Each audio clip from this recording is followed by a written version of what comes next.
Ha? Anong cause? Eh, yung pagsalpak mo ng blower. Ayun. Oo. Kaya mga ka-idol, grabe.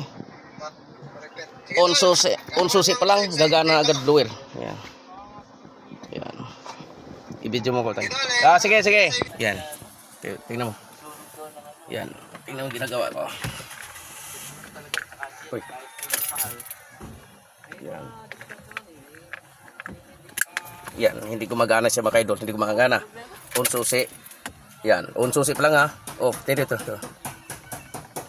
Off, naka-off yan. Ngayon, isaksak natin yung module. Ito, tingnan mo, gumagana agad. Off yung ano, gumagana agad. Pag punutin, yun. Patay. Okay. Baklas. Ang issue niya, na-repair na. Yan, on susi pa lang gumagana na blower kahit patay yung kanyang aircon switch. Yan, aircon switch patay. Gumagana na, naka-on na susi. Yan, naka-on susi, hindi na siya gumagana yung blower. Kanina pag na-on susi, gumagana yung blower. Yan, gagana.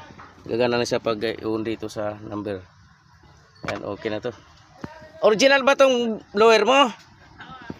Yan, gumagana na siya idol pag i-on yung number 1. Okay na.